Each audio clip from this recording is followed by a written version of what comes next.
श्री गणेशाय नमः। ओम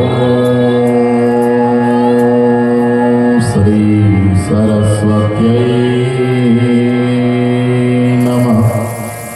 ओम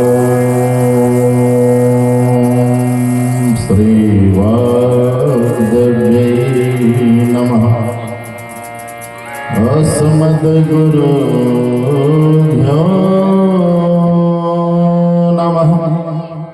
परमगुरुभ्यो नमः। सर्वगुरुभ्यो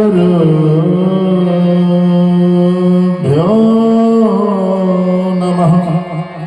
नारायणं पद्मभवं वसिष्ठं शक्तिं च तत्पुत्रपराशरं च व्यासं सुखं गौडपदं महान्तं गोविन्दयोगीन्द्रमथास्य शिष्यं तन्त्रोटकं वार्तिककालमन्यान् अस्मद्गुरुसन्तसमानतोऽस्मि। श्रुति स्मृति पुराणानाम् आलयं करुणालयं नमामि भगवत्पादं शङ्करं लोकशङ्करं। शङ्करं शङ्कराचार्यं केशवं बादरायणं सूत्रभाष्यकृतौ वन्दे भगवन्तौ पुनः पुनः। यद्वारे निखिलां निलिम्बपरिषत् सिद्धिं विधत्ते निशम्। श्रीमच्छ्रीलसितं जगद्गुरुपदं ध्यायामि ज्योतिर्मयम्। मेधे सरस्वती वरे भूते वा भवितामसि। नियते त्वं प्रसीदेसे नारायणी नमोस्तुते। मनोजवं मारुततुल्यवेगं जितेन्द्रियं बुद्धिमतां वरिष्ठं वातात्मजं वानरयोत्तमुख्यं श्रीरामदूतं शरणं प्रपद्ये। सखेति मत्वा प्रसभं यदुक्तं हे कृष्ण हे यादव हे सखेति। अजानता महिमानं तवेदं मया प्रमादात् प्रणयेन वापि। सानन्दमानन्दवने वसन्तम् आनन्दकन्दं भतपापवृन्दं। वाराणसीनाथमनाथनाथं श्रीविश्वनाथं शरणं प्रपद्ये।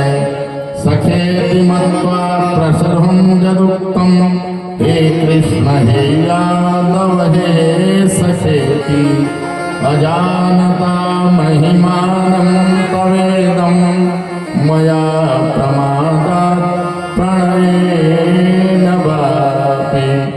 या देवी सर्वभूतेषु शक्तिरूपेण संस्थिता नमस्तस्यै नमस्तस्यै नमस्तस्यै नमो नमः।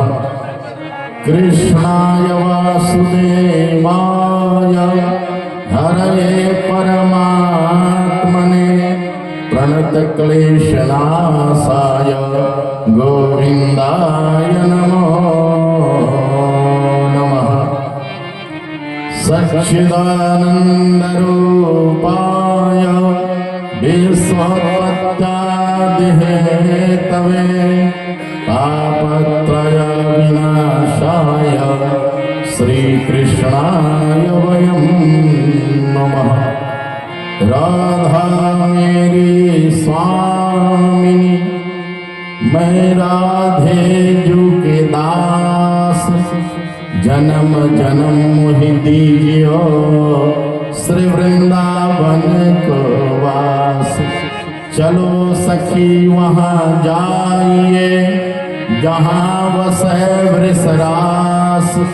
गोरस बेचत हरि मिलै एक पंथ कोई काज।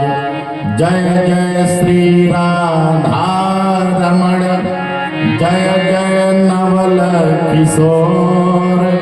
जय गोपी चित चोर प्रभु जय जय माखन चोर। नंदानंद कोट कोट ब्रह्मांड नायक सच्चिदानंद परमपिता परमेश्वर जगदीश्वर अखिलेश्वर ब्रह्मांडेश्वर भूतेश्वर भगवान की असीम अनुकंपा से चल रहे श्रीमद्भागवत महापुराण का विराट विग्रह श्रीमद्भागवत महापुराण का आज चतुर्थ दिवस प्रारंभ की तरफ अग्रसर है। श्रीमद्भागवत तथा ज्ञान यज्ञ में आए हुए समस्त 33 करोड़ देवतागण, वैकुंठ लोक से लक्ष्मी को लाने वाले सभी वैदिक गण, आचार्य वृंद, मंच के वाम भाग में विराजमान संगीत के लहरों से कथा को आच्छादित करने वाले संगीतज्ञ गण,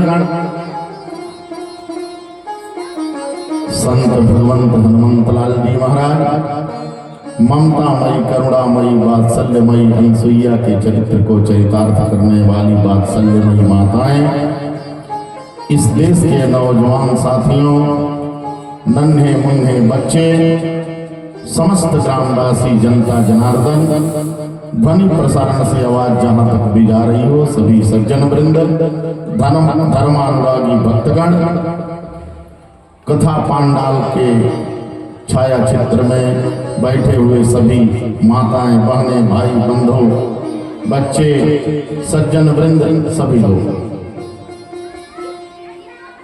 आइए प्रेमियों, यह भागवत गंगा प्रवाहित हो रही है। यह भागवत कोई खिलौना नहीं है, यह भागवत ज्ञान यज्ञ है। इससे आपके अंदर के अंधकार मिट जाते हैं। यह भागवत गंगा अंधकार को मिटाने वाली है और उसमें प्रकाश पैदा करने वाली है। जीवन के सारे अंधकार मिट जाते हैं इस भागवत कथा ज्ञान यज्ञ को भगवत अमृत पीने से। तो यह शुभ अवसर आप सभी लोगों को इस कस्बा सलेमपुर भूत भावन भोलेनाथ जी के प्रांगण में मिला है।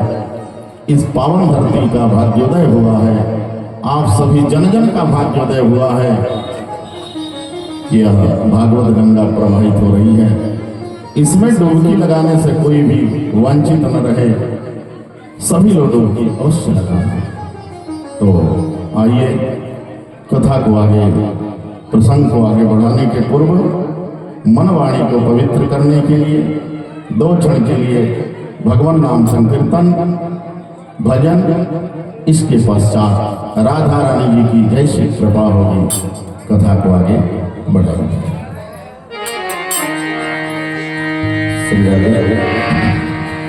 मेरे घर आना सावरिया, तुम्हें जाने न दूंगी। मेरे घर आना सावरिया, तुझे जाने न दूंगी। मेरे घर आना सावरिया, तुझे जाने न दूंगी। मेरे घर आना सावरिया, तुझे जाने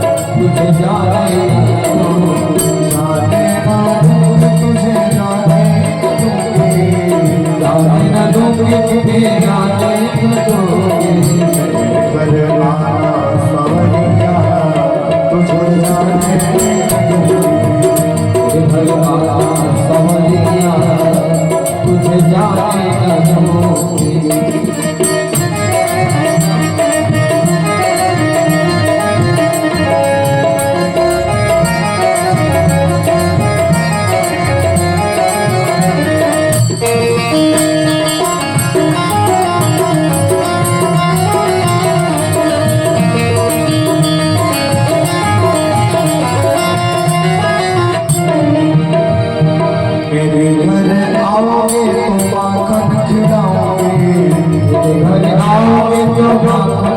खिलाऊंगी माखन खिलाऊंगी मैं किसली खिलाऊंगी माखन खिलाऊं तो है किसली खिलाऊंगी मेरे घर आओगे खिलाऊंगी घर आओगे तो माखन खिलाऊंगी माखन खिलाऊं तो है किसली खिलाऊंगी माखन खिलाऊं तो है किसली खिलाऊंगी बजाने बसुरिया तुझे जाने दूंगी तुझे जाने दूंगी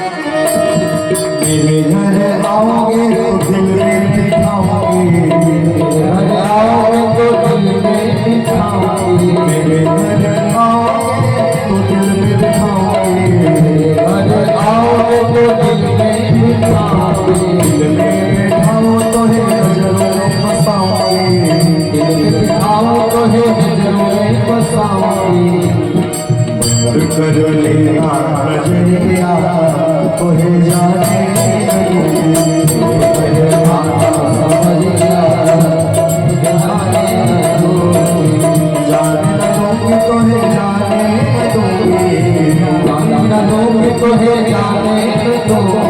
कितने लोग चाहते हैं कि हम उनके घर से नहीं जाए, हाथ उठाइएगा और ताली बजाइएगा। जाने न दूंगी तो है जाने न दूंगी भगवान के दरबार में जो नाचना है उसको 84 लाख जोड़ने में नहीं नाचना पड़ता है, किसी की इच्छा हो ठोका लगा सकता है। ये जाने न दूंगी तो है जाने न दूंगी जाने न दूंगी तो है जाने न दूंगी जाने न दूंगी जाने न दूंगी जाने न दूंगी मेरे घर माना सामरिया जाने न दूंगी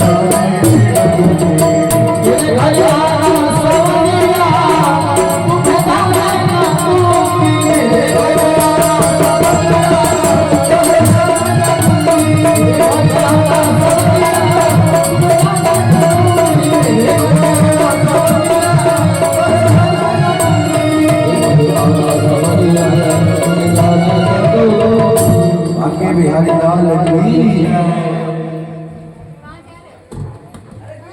बोलिए बांके बिहारी लाल की, श्री वृंदावन बिहारी लाल की, उमापति महादेव की, रमापति रामचंद्र की, स्थान देवी देवता की, ग्राम नगर बस्ती की, सभक्त मंडली की। ओम नमः पार्वती पतये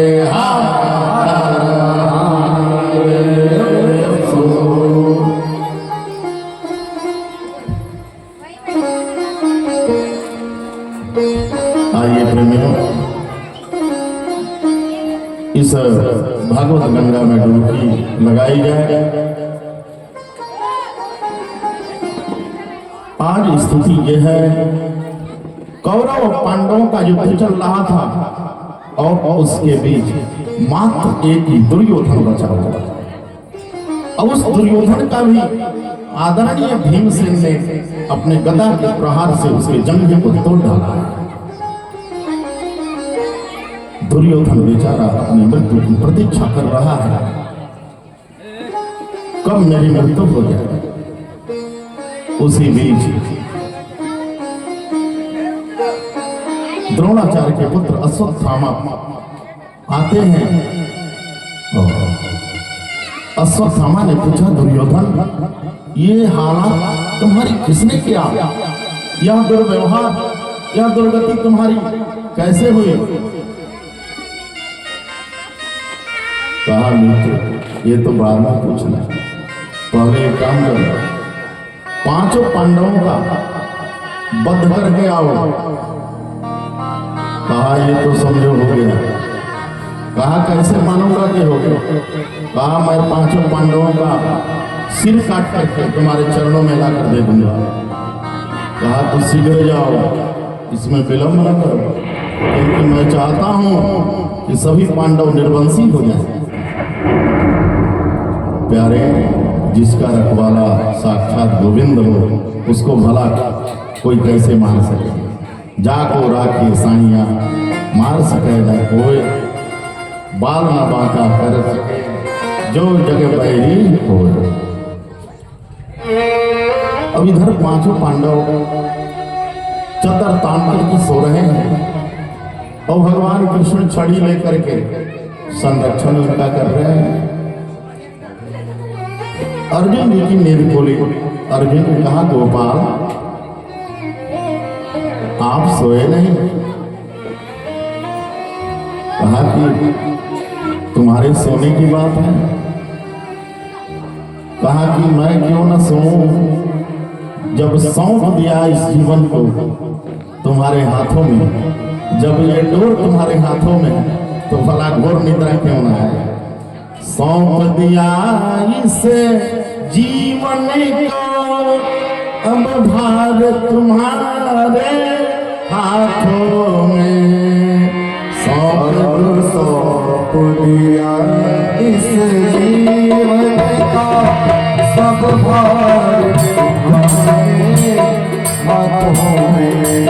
अब सौंप दिया इस जीवन का, सब भार तुम्हारे हाथों में। हाथों में और हार तुम्हारे हाथों में। तुम्हारे हाथों में और हाथ तुम्हारे हाथों में।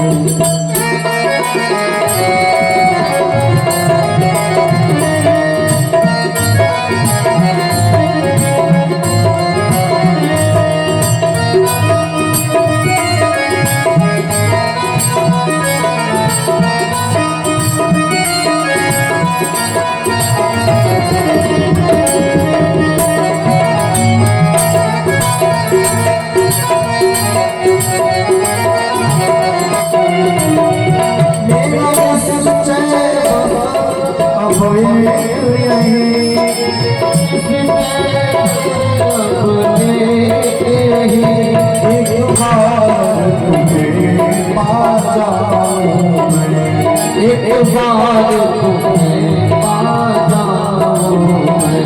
मेरा सच्चे एक बार तुम्हें पा जाऊं मैं।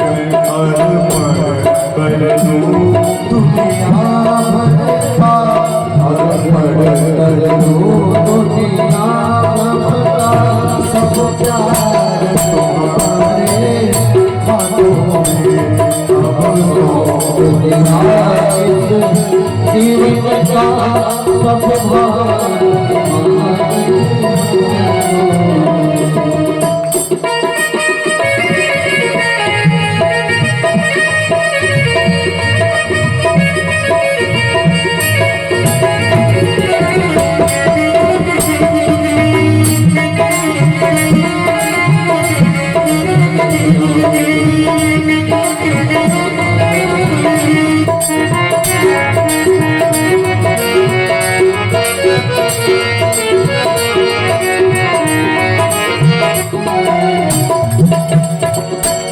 जो जग में रहो तो ऐसे रहो, जो जग में रहो तो ऐसे रहो, जो चले में रहो तो कमल बन बने गोदल में रखो तो कमल बने मेरे सब गुण होश समर्पित हो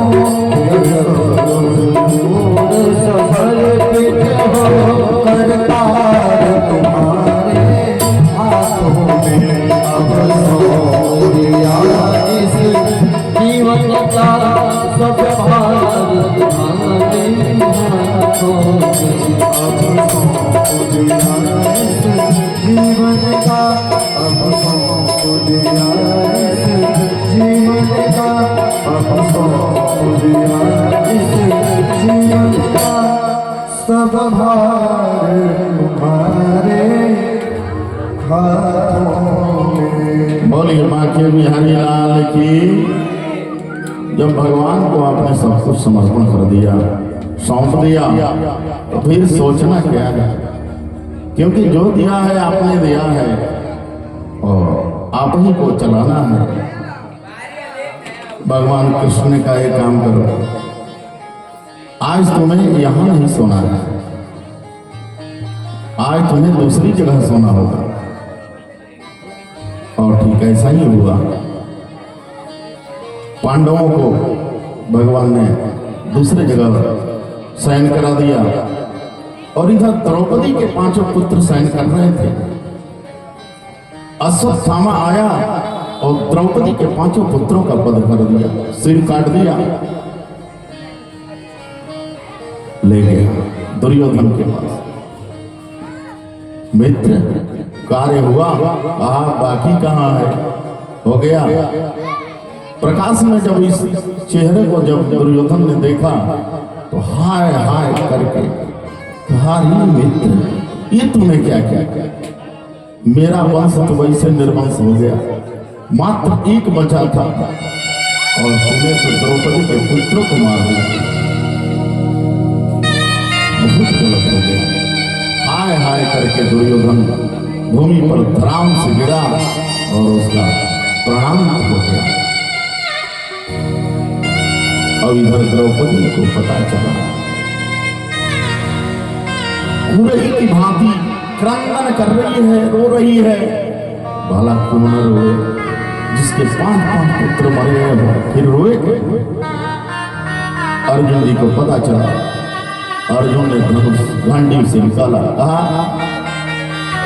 देवी चिंता न करो, अश्वत्थामा दुष्ट जो कुत्सित कार्य किया है, निकृष्ट का कार्य किया है, आकाश पाताल चाहे जहां भी हो उसे खोज कर मैं मार डालूंगा।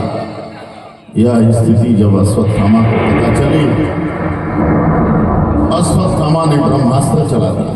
कहा अर्जुन तो छोड़ेगा नहीं, ब्रह्मास्त्र चल दिया। अब अर्जुन बेचारा, कृष्ण कृष्ण महाबाहो भक्तानां भयंकरा त्वमेको दह्यमानानां अपवगोऽसि संस्कृतैः त्राहि मां त्राहि मां। हे प्रभु बचाएं बचाएं, ये तो ब्रह्मास्त्र हमें जलाकर भस्म कर डालेगा। भगवान ने कहा चिंता न करो। कन्हैया ने कहा एक काम करो, 20 का काट 20 से होता है, लोहे का काट लोहे से होता है, तुम भी अपना ब्रह्मास्त्र छोड़ दो। अर्जुन ने भी अपना ब्रह्मास्त्र चला दिया। अब दोनों ब्रह्मास्त्र आपस में टकरा करके भूमि पर गिर गए।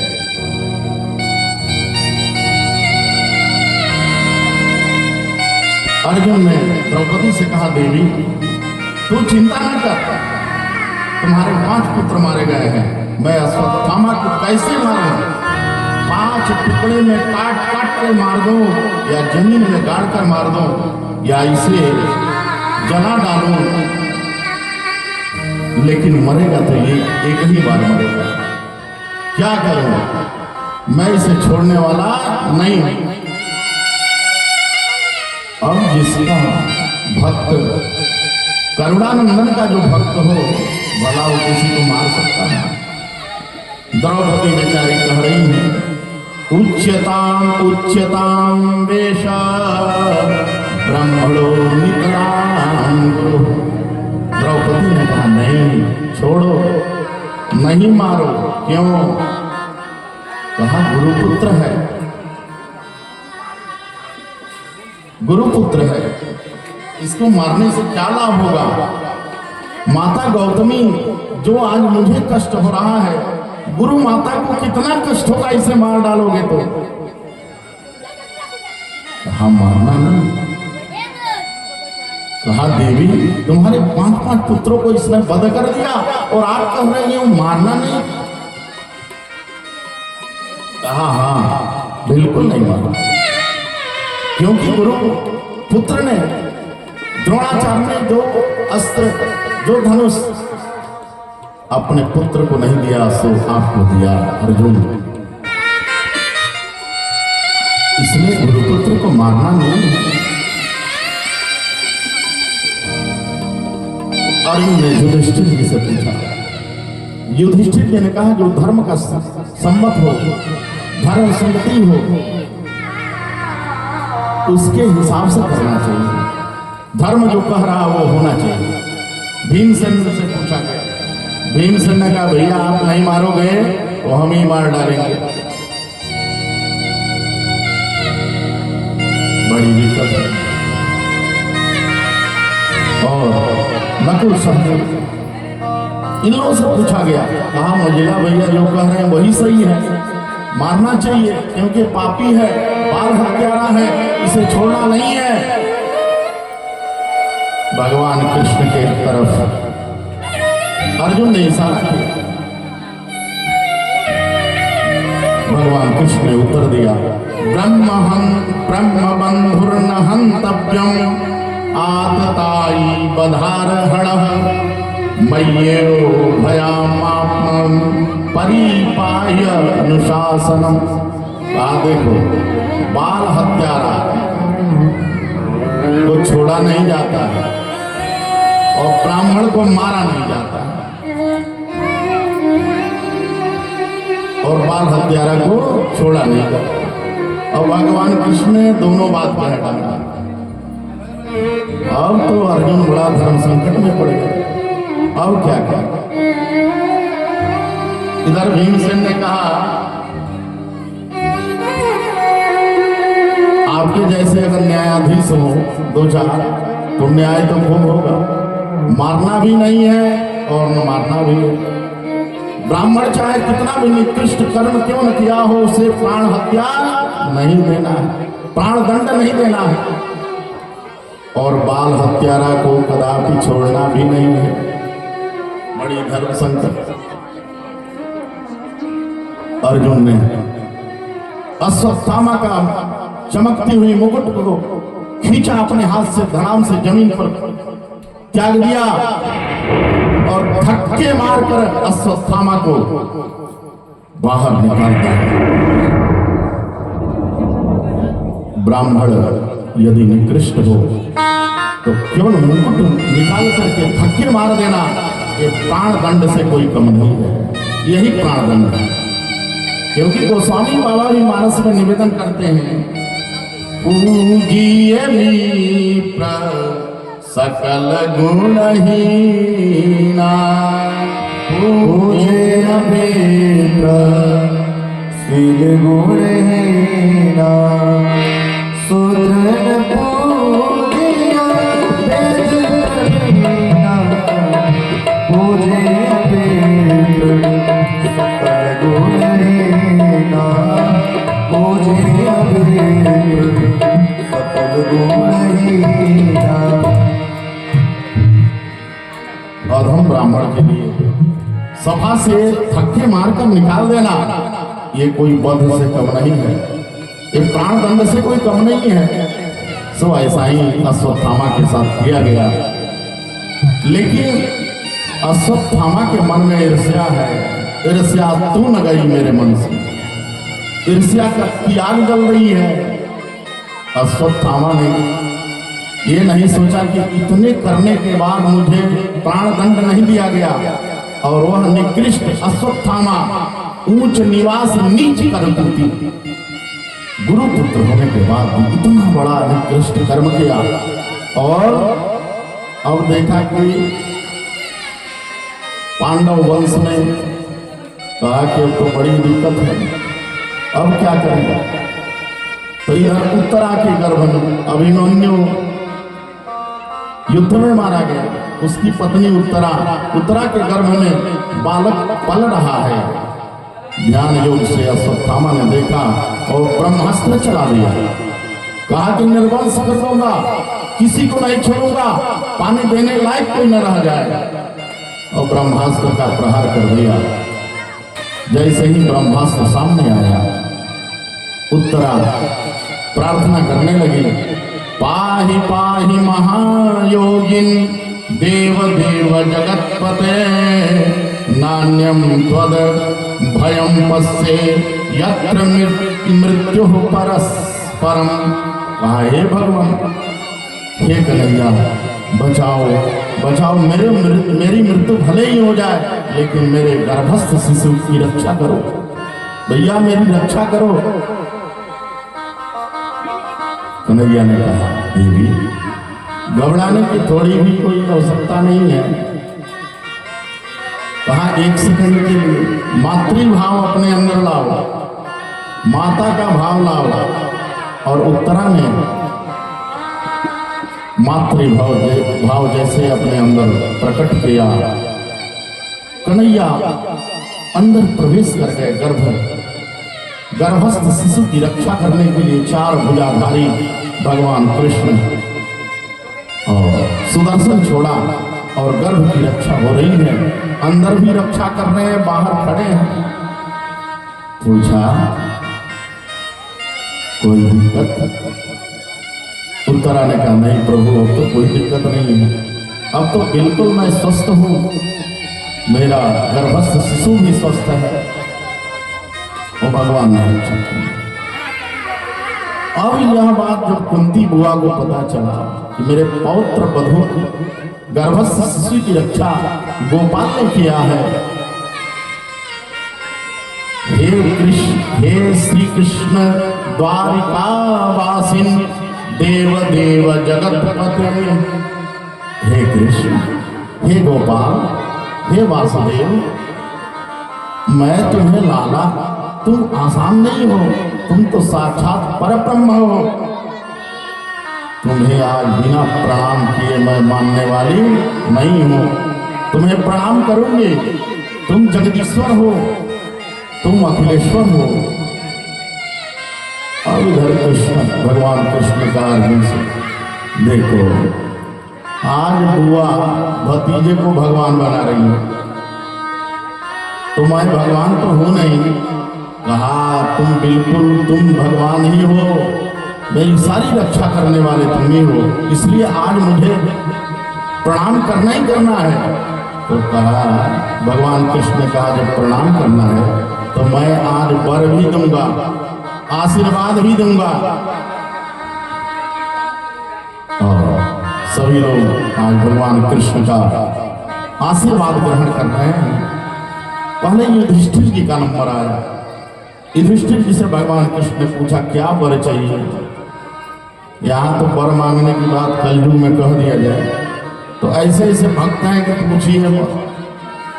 एक भक्त ताड़ के पेड़ पर चढ़ गया ऊपर, और नीचे से एक सर्प महाराज ऊपर चढ़ गए थे। और भक्त ने जब सर्प महाराज को देखा तो हनुमान जी का भक्त था। कहा हे हनुमान जी, सर्प महाराज को थोड़ा सा दूर कर दीजिए, जैसे नीचे आएंगे 11 किलो लड्डू चढ़ाएंगे। हनुमान जी का थोड़ा मुख बड़ा हुआ। कहा हे नाग देवता, हम तो आप ही के अवतार हैं, रुद्र अवतार हैं, थोड़ा सा हमारे भक्त को आ जाने दीजिए। अब सर्प महाराज थोड़ा सा किनारे हो गए। नाग देवता भक्त भी थोड़ा नीचे उतरा, देखा नीचे, कहा अभी तो काम चलने वाला नहीं है। कहा हे हनुमान जी, एक काम कीजिए, सर्प महाराज को थोड़ा और हटा दीजिए ताकि मैं उतर जाऊँ। अब उतरते 5 किलो लड्डू आपको चढ़ाते हैं। हनुमान जी ने सोचा 11 किलो से 5 किलो पर आ गया, चलो कोई बात नहीं, 5 किलो भी तो चढ़ाएगा। हनुमान जी ने पुनः निवेदन किया, नाग देवता थोड़ा सा जगह दे दीजिए। नाग देवता ने जगह दे दिया थोड़ा सा। फिर भक्त नीचे थोड़ा सा उतरा, उतरने के बाद देखा कि अभी तो कल्याण नहीं है, अभी तो डंक मार देंगे मेरा कल्याण हो जाएगा। कहा है हनुमान जी एक काम कीजिए, थोड़ा सा और नाग देवता को हटा दीजिए ताकि नीचे मैं उतर जाऊं। उतरते, मैं बिल्कुल विश्वास कीजिए, उतरते 1.25 किलो लड्डू चढ़ा दूंगा। हनुमान जी ने कहा 11 किलो से 1.25 किलो पर आ गया। हनुमान जी ने पूरा निवेदन किया, कहा हे नाग देवता हमारे भक्त को आ जाने दीजिए, क्योंकि मेरा बड़ा प्रेमी है और 11 किलो भी तो चढ़ाएगा, 1.25 किलो भी तो लड्डू चढ़ा देगा। अब नाग देवता थोड़ा सा पीछे हो गया, अब भक्त को चांस मिल गया। अब भक्त नीचे उतर गया और कहा हे ताड़ देवता, हे हनुमान जी आज के बाद ऐसी गलती मैं नहीं करूंगा, न मुझे ऊपर चढ़ना पड़ेगा आना सर्प महाराज आएंगे। तो ऐसे कलयुगी भक्त मुंह से कहने में कोई ये नहीं है, कह देते हैं हे हनुमान जी मैं बड़े परेशान हूं, बड़ी परेशानी में हूं, ये काम मेरा हो गया। लेकिन काम तो हो जाता है, लेकिन उसके बाद हम भूल जाते हैं। तो कोई भी भगवती हो उसको पहले कर लेना चाहिए, पहले करने से उसका पहले फल मिल जाता है। तो इधर युधिष्ठिर जी को वर भगवान कृष्ण दे रहे हैं। युधिष्ठिर जी को भगवान कृष्ण युधिष्ठिर जी से पूछा कि क्या वर चाहिए। युधिष्ठिर ने कहा प्रभु अगर देना ही चाहते हो तो लाला एक वर दे दो। कहा क्या? कहा कि चाहे जीवन में जैसी भी परिस्थितियां क्यों ना आ जाए, लेकिन सत्य बोलने से हमें कोई रोक ना पाए, मेरी सत्यनिष्ठता बनी रहे। भगवान कृष्ण ने कहा तथास्तु। ऐसा ही है। भीमसेन से पूछी गई, भीमसेन आदरणीय भीमसेन भैया आपको क्या वर चाहिए? कहा कृष्ण अगर आप देना ही चाहते हो तो एक ही वर दे दो। कहा क्या? कहा वर यही दे दो कि चाहे मैं जितना भी, वैसे तो मैं बदनाम हूं खाने पीने से क्योंकि मेरी थोड़ी व्यवस्था भी तंदुरुस्त है, लेकिन एक वर दे कि तुम्हारी याद बनी रहे सदा। भगवान कृष्ण ने कहा तथास्तु। ऐसा ही है। अर्जुन ने भी वर मांगा। भगवान कृष्ण ने कहा अर्जुन तू ही वर मांगा। अर्जुन ने कहा कि जिस तरह युद्ध रणभूमि पर आपने हमें गीतोपदेश किया, हम शिष्यत्व धारण किए, वही शिष्य का भाव आजीवन जीवन बना रहे, बस यही वर दे दीजिए। सुभद्रा जी ने भी वर मांगा। सुभद्रा जी को भगवान कृष्ण ने कहा कि वर मांगो। कहा लाला अगर वर देना ही चाहते हो तो एक वर दे दो। कहा क्या? कहा तेरी चरणों में मेरे नेत्र लगे रहे, यही वर चाहिए। वर तो यही मांगना चाहिए, सबको मांगना चाहिए। कहा तथास्तु। ऐसा ही हो। द्रौपदी जी को भी भगवान कृष्ण ने कहा द्रौपदी वर मांगो। द्रौपदी ने कहा प्रभु आपने तो भरी सभा में मेरी लाज बचाई है,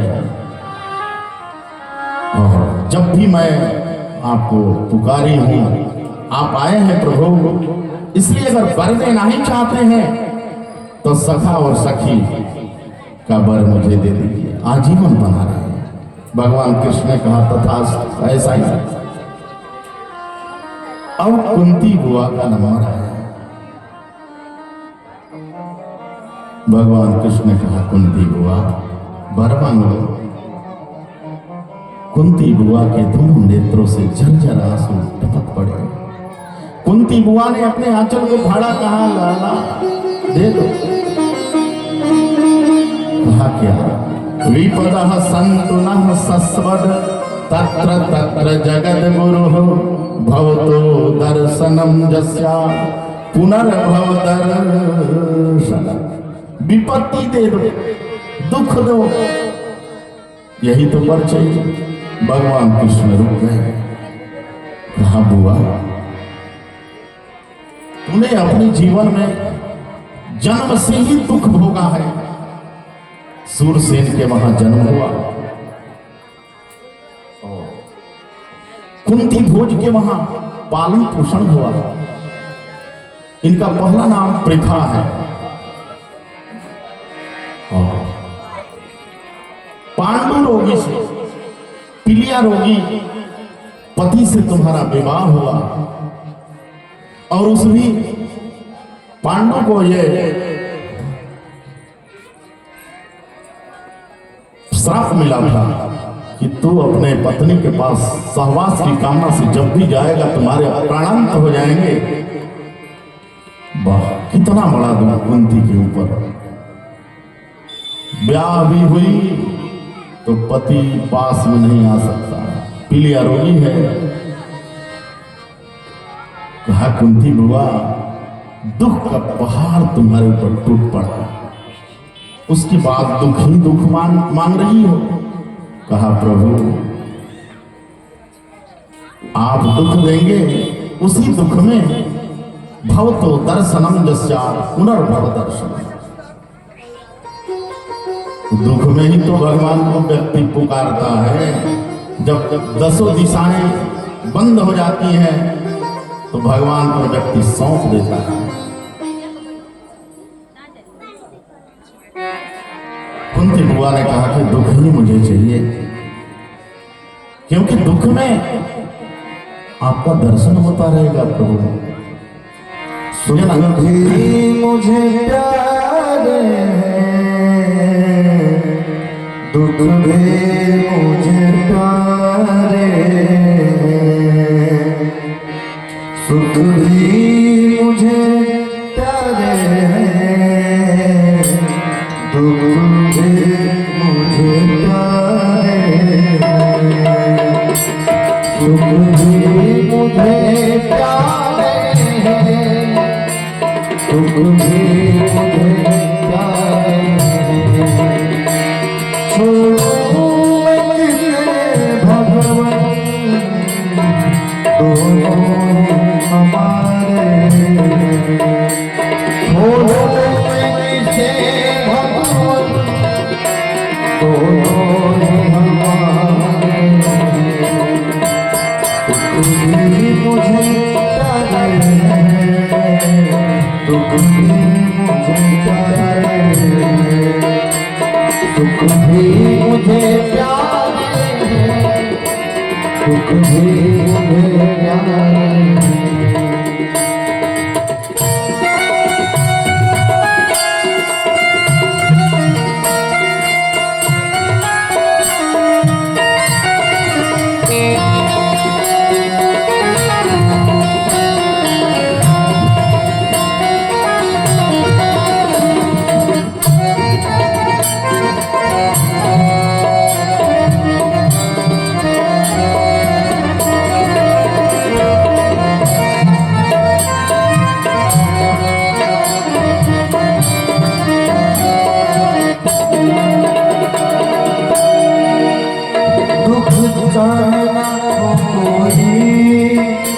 सब सुख को तरसते हैं,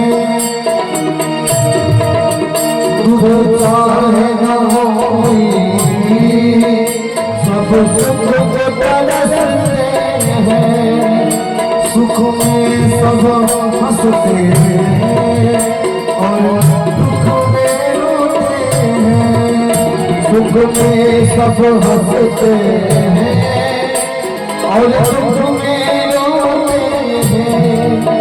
सुख मिले उसने दुख के सहारे, तो वेट में दुख में हारे, सुख भी मुझे प्यारे, दुख भी मुझे प्यारे, सुख भी मुझे प्यारे, दुख भी मुझे बोलिए बांके बिहारी लाल की जय। कुंती बुआ ने कहा कि मुझे दुख ही चाहिए। कहा बुआ, जन्म से लेकर आज तक तूने केवल दुख ही दुख प्राप्त किया है। आज पांडवों को मैंने विजय श्री दिला दिया, राजगद्दी पर अभिषिक्त कर दिया। इस अवसर पर मैं वर देना चाहता हूं, तो तू दुख ही मांग रही हो? कहा हाँ लाला, इसलिए मांग रही हूं कि भवतो दर्शनम यस्या पुनर्भव दर्शन, विपत्ति में आपका बार बार दर्शन होता रहेगा, इसलिए तो दुख मांग रही हूं, ताकि आपको कभी न हो सके। यही बात गोस्वामी बाबा मानस में भी निवेदन करते हैं कि कह हनुमंत विपत्ति प्रभु सोए, जब तब सुमिरन भजन न होए। विपत्ति प्रभु सोए, जब तब सुमिरन भजन न होए। घर परिवार में आज परेशानियां क्यों आ रही हैं?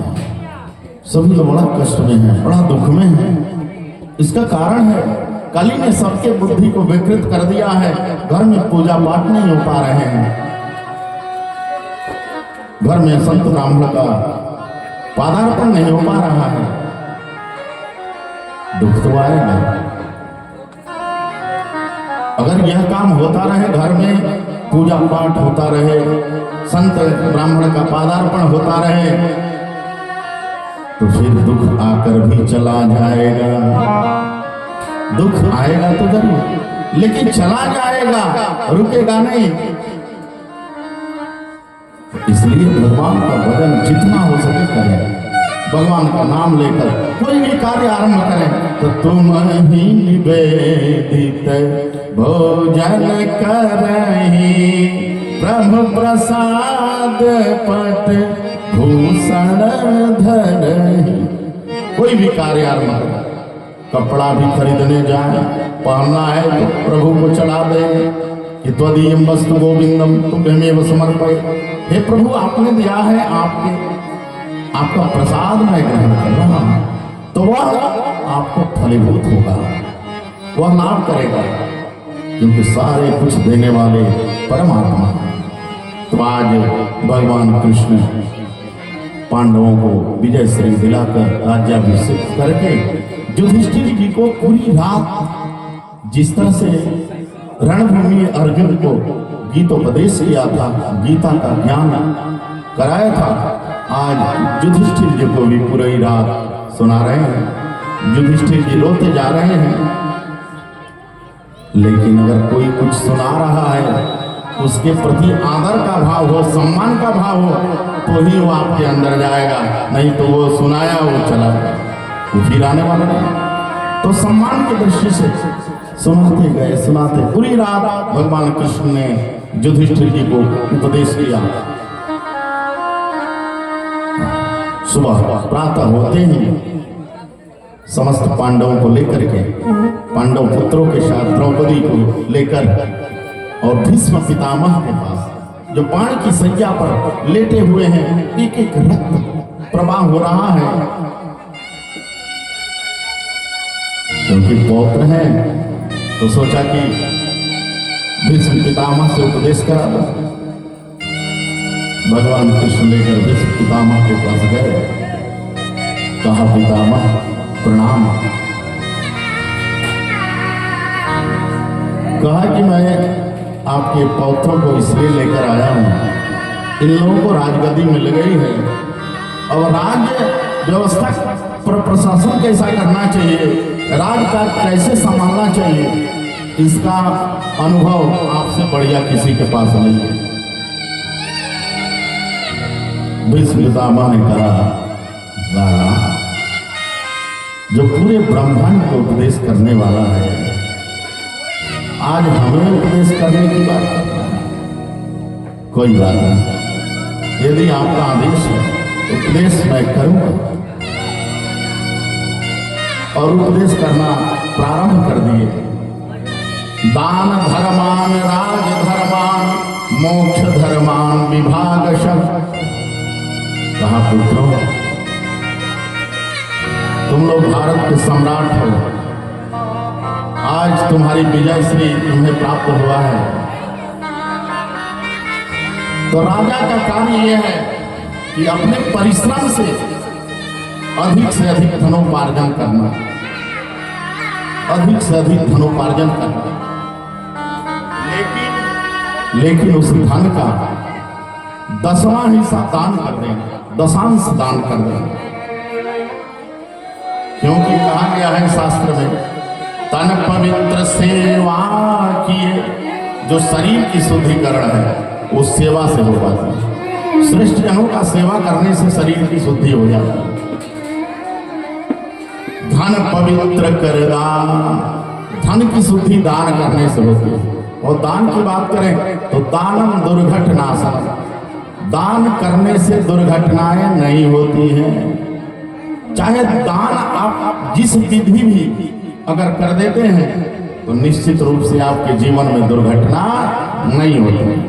दानम दुर्घटनाशम, कहा दशांश दान करो। किसी की कन्या का विवाह नहीं हो पा रहा है, कन्या का विवाह कराओ। कोई बच्चा धनाभाव में नहीं पढ़ पा रहा है, उसको धन देकर पढ़ाई कराओ। कहा गौशाला बनवाओ, कहा पाठशाला बनवाओ, कहा कुएं खुदवाओ, तालाब बनाओ, सार्वजनिक कार्य करो। दान मंदिर न बन रहा हो तो मंदिर बनाओ, क्योंकि जब भगवान का मंदिर आप बनाएंगे तो आपका मंदिर कोई रोक नहीं पाएगा, आपका भी मंदिर अवश्य में वो बन जाएगा।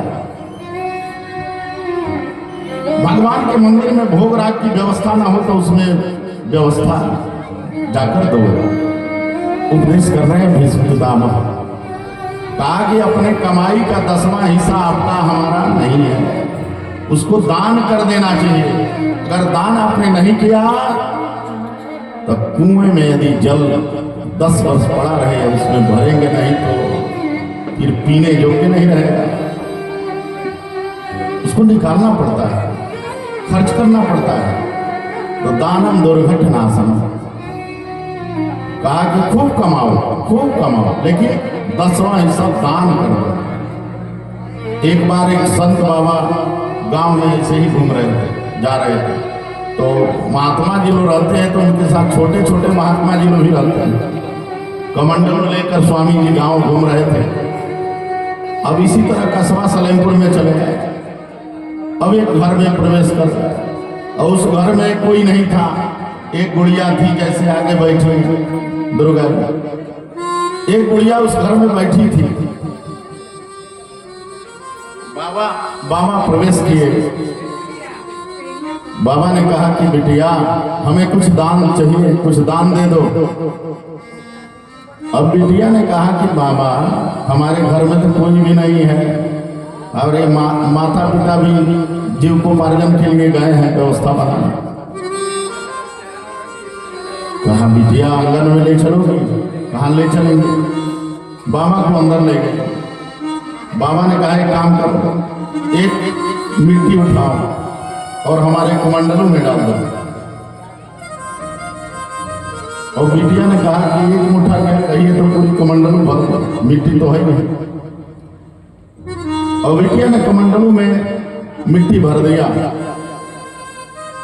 और भरने के बाद बाबा वहां से निकले तो छोटे छोटे संतों ने कहा इससे कौन सी बाटी चोखा लगेगी? कहा मैं बाटी चोखा लगवाने नहीं आया हूं, मैं तो संस्कार दे रहा हूं कि ये देना, ये हाथ से दे रही है तो जीवन भर देती रहेगी, लेना नहीं पड़ेगा। दान का संस्कार है, इसलिए मैं तो संस्कार देने आया हूं, मैं तो हंसी मजाक करने थोड़ी ना आया हूं, मुझे तो ज्ञान वर्धन करना है। कहा कि ये बिटिया जब दान देती रहेगी तो जीवन भर दान देगी। दानम दुर्घटनाशम, दान से दुर्घटनाएं नहीं होती। यही भीष्म पितामह संदेश दे रहे हैं। उपदेश के क्रम में भीष्म पितामह ने कहा देखो राजन पुत्रों, अपने राजकाज में सामने होते हुए पाप सामने होते हुए पाप नहीं देखना चाहिए। अगर वह पाप हो रहा है तो या तो उसे उसका समाधान कर दो और नहीं तो वहां से निकल लेना चाहिए। और शत्रु चाहे जैसा भी अतिक्रमण क्यों न किया हो, यदि शरण में आ गया तो उसे क्षमा कर देना। तीसरी बात कहा कि आए हुए अतिथि का सत्कार करना। ये 3 बातें नोट कर लो। जब तीसरी बात कहा कि सामने नेत्रों से होते हुए पाप को देखना नहीं चाहिए, राजा का यह धर्म है, उस पाप का समाधान हो जाना चाहिए। इतने में द्रौपदी हंस पड़ी।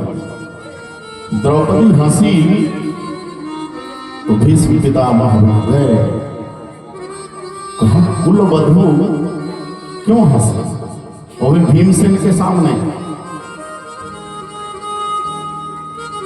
कहा पितामह क्षमा कर दीजिए, गलती हो गया। भीमसेन ने कहा नहीं, अपनी कुलवधू कभी गलती कर नहीं सकती। इसकी हंसी में कोई ना कोई कारण है, इसलिए तो हंस रही है। कहा कारण जानना ही चाहते हैं तो जान लीजिए। भरी सभा में दुशासन आप सभी लोग बैठे थे और मेरी साड़ी खींची जा रही थी और सबसे पहले वे पितामह मैं आपके सामने गए। अगर आप खड़े हो जाते तो किसी की मजाल नहीं थी कि मेरे साथ इस तरह का अतिक्रमण हो जाए, लेकिन आप देखते रहे, सामने पाप देख रहे हैं लेकिन आप बोले नहीं। आज बड़े उद्देश्यकार बने हैं, इसलिए तो हम हिचकियों के साथ भीष्म रो पड़े। हाँ बेटी, बात तो सही है, मैं कुछ न कर सका, उसी का दंड। आज 54वां दिन है, एक एक बूंद रक्त प्रवाह हो रहा है। कई हजार बाण अर्जुन ने मेरे ऊपर चलाया है, लेकिन बेटी मेरी इच्छा मृत्यु है, मैं मारने से नहीं मर सकता। इच्छा मृत्यु है, वही तो प्रवाह हो रहा है। अब मेरा शरीर शुद्ध हो गया है, मेरी बुद्धि भी शुद्ध हो गई है। दुर्योधन के दूषित अन्न से बना रक्त सब निकल गया है। कहा बेटी अब मेरी पूरी शरीर शुद्ध हो गई है, अब मेरे अंदर के जो भी पाप हैं सो नष्ट हो गए हैं, दूर हो गए। दुर्योधन का दूषित अन्न, जो भी अन्न मेरे अंदर प्रविष्ट हुआ था, एक एक अन्न निकल गया है। अब इसलिए मेरे अंदर कोई ऐसा भाव नहीं है। अब भगवान गोविंद की तरफ, भगवान कृष्ण की तरफ पितामह एक टक दिख रहे हैं और उनसे कह रहे हैं, इतिमति कल्पिता वितेष्टा, इतिमति कल्पिता वितेष्टा, भगवती सात्वत पुण्य में विधुने, स्वसुख मुखवते क्वचिर विहर तुम, प्रकृति मुपयुषे जद भव प्रवाह। पितामह प्रार्थना कर रहे हैं, प्रभु हमसे एक चीज, मेरी बेटी को, मेरी पुत्री को ले लीजिए। अब अर्जुन भीम सभी लोग सोच रहे हैं, ये तो बाल ब्रह्मचारी, इनकी पुत्री है कौन, इनकी कौन सी पुत्री है। पितामह ने कहा कि प्रभु मेरी मति बुद्धि पवित्र हो गई है और यही मेरी मति बुद्धि पुत्री स्वरूपिणी, इसी को मैं आपको देना चाहता हूं। और देने के बाद पितामह ने कहा, प्रभु मेरी इच्छा मृत्यु है और आज मेरे आप सामने खड़े हो, तो अब आपके सामने ही मेरी मृत्यु हो जानी चाहिए, क्योंकि ऐसा सुअवसर नहीं मिलेगा। देहांत काले तुम सामने हो, मुरली बजाते मन को लुभाते हो। यह गीत गाकर तन नाथू त्यागो गोविंद दामोदर माधव। इतना ही कह करके भीष्म पितामह एकटक देखते रहे और पितामह की मृत्यु हो गई। और भगवान कृष्ण पांडव सभा को लेकर के आए और कहा, अर्जुन मैं अब द्वारिका जाना चाहता हूं। सभी सखाओं ने, पांडवों ने कहा कि जब ये बात आप कहते हैं तो लगता है प्राण निकल रहा है, क्योंकि हे प्राणनाथ आपसे हम लोगों की डोर बंध चुकी है और जाने की बात आप क्या कहते हैं। लेकिन द्वारिका वासियों को भी बहुत कष्ट हम देना नहीं चाहते। आप जाना चाहते हैं तो हम रोकेंगे नहीं। अब भगवान कृष्ण द्वारिकापुरी जा रहे हैं और वहां द्वारिका में अट्टालियों पर चढ़ करके सभी नर नारियां पुष्पों की वृष्टि कर रही हैं। पुष्पों की वृष्टि कर रही हैं। आज फूलों में सज रहे हैं श्री वृंदावन बिहारी। भगवान कृष्ण द्वारिका जा रहे हैं और अट्टालियों से सभी गोपियां नर नारियां पुष्पों की वर्षा कर रही हैं।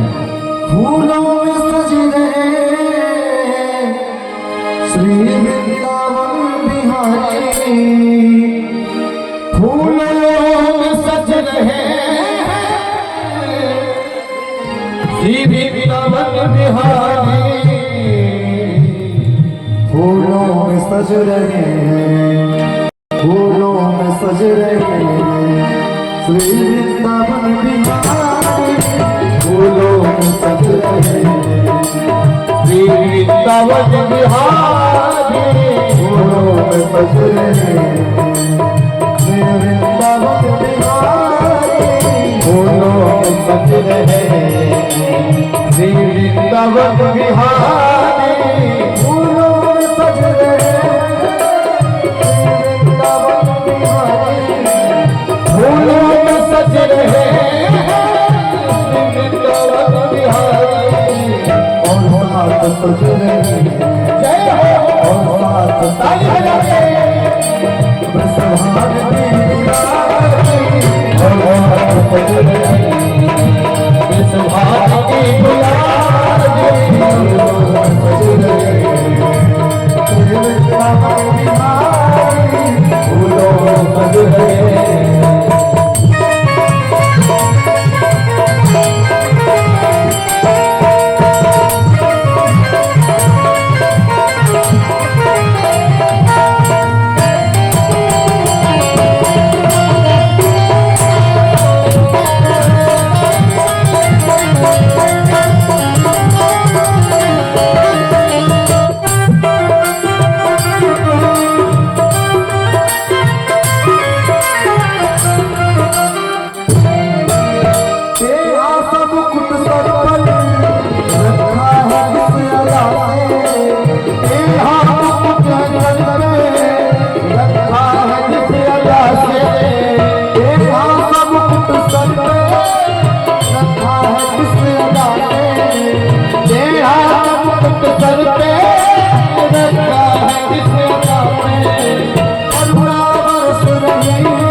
जब से छवि बिहारी।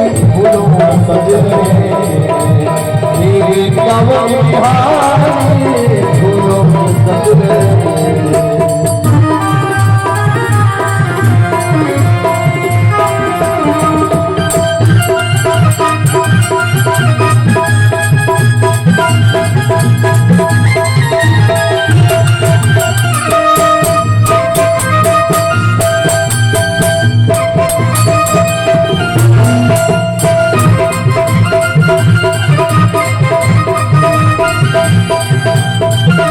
है